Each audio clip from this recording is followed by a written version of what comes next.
Porsche just ended the electric car.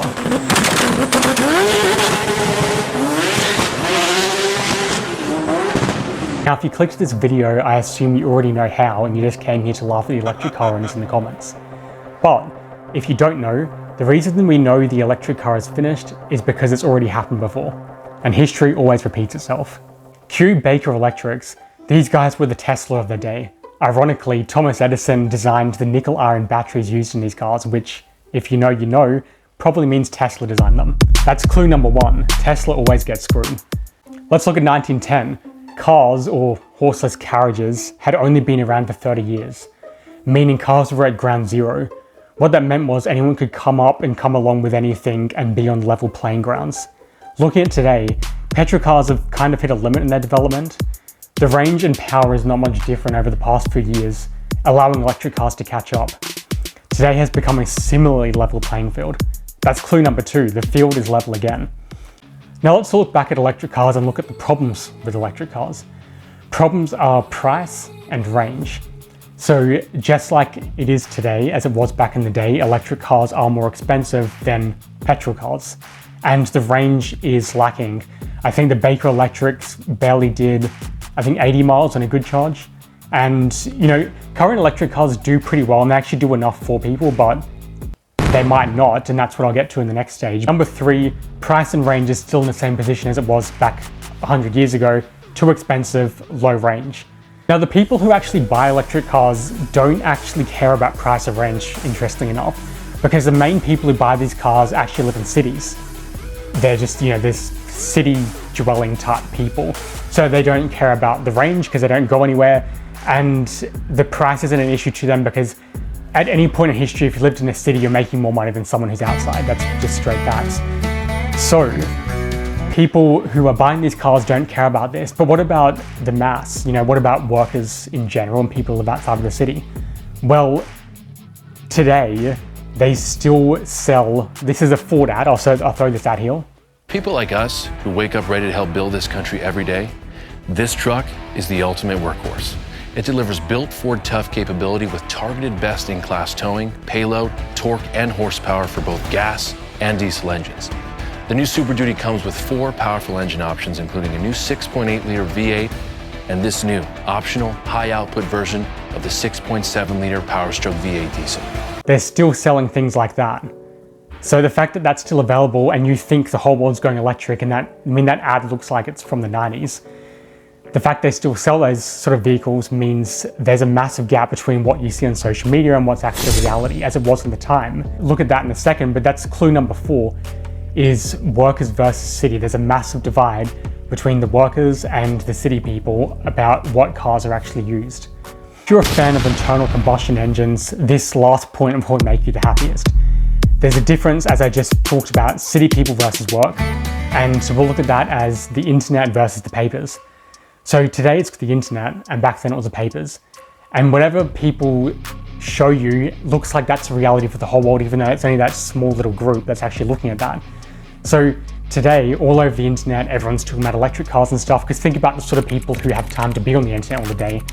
It's it's going to be people from kids to people who aren't working. So they can just spout whatever they want. And most of those people are, I can call them weak people, but you pretty much know what I'm talking about. And they'll keep saying electrics are the best and petrol's dying. But everyone else who's at work, which is the other 99% of the population, is just driving a petrol car and they don't even know what's going on. And the same was back at the time when this Baker's Electric was out. All the rich people were talking about, this car's good, everyone's going to be driving this car. All the newspapers talked about, petrol cars are going away, they're too dirty or whatever, and everyone's going electric. But when it comes down to the price of it and the range of it, it's the mass people who actually really make the decision about what's reality. But that's clue number 5. Media is the same again. So that's all the clues to show you that, electric cars are exactly what they were back in the past. So what does that mean exactly? Well, what it means is this.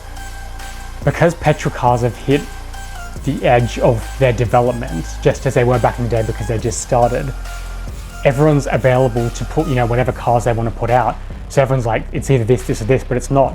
What actually killed the electric car was the starter motors for a petrol car. because petrol cars always had to be started with a hand crank, and people were scared of that for some reason. No idea why. If you're scared of that, back then you probably shouldn't be driving. But people wanted things easier, so a massive difference that made things easier was an electric starter for petrol cars. That is what brought them to a new level that, okay, now we don't need to try anymore. The car just starts up, it's got the range, it's got the low price, and there's a massive choice of vehicles to choose from. And that, right then and there, electric car dead. Didn't come back until, I think, the late 80s to the 90s. GM had their electric car. There was, I think, the Honda Insight, 2003 or something, then that crappy Prius came along, which actually isn't too bad of a looking car now, but back then it was terrible. So, it's the same sort of stuff happening now. So what needs to happen, you need a major innovation in cars to actually take you forwards. Electric cars aren't giving that innovation. That means they're not where it is. The true innovation is what we started the video with, which is what Porsche is doing.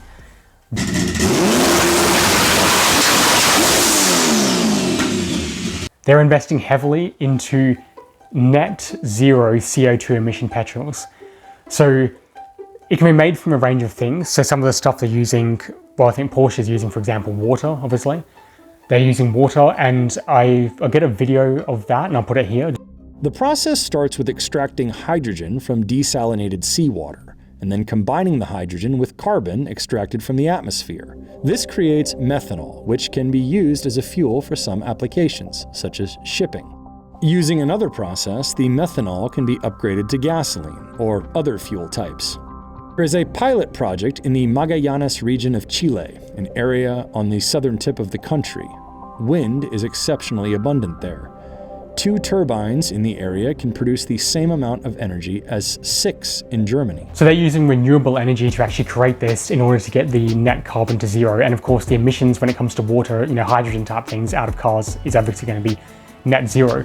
But there's a few other people, I think Toyota, Mazda, and 2 more, forgot who they are. They're joining together to actually make their own, or invest in their own net zero carbon emission petrols as well. The thing about these, when these actually come in, or these zero carbon emission petrols, and that's what's being worked on right now, when these come in, because of the fact that the price is much lower in petrol cars and the range is significantly better, and then of course the super fast charging or super fast filling that's available today, you can guarantee that when renewable petrol is launched properly, at a price that's available to everyone readily, it won't just kill electric cars, it'll kill petrol cars too, because that's the new fuel and that's what's going forwards. And like I said, we know this has happened because it's exactly what's happened in the past, and the exact same thing is going to happen again because electric cars pretty much suck right now. We're looking for something new, something innovative, and Porsche started that. Japanese car companies are following suit, and we've got some good cars to come in the future that actually make some sound and have some good power to them. So we'll see how that goes.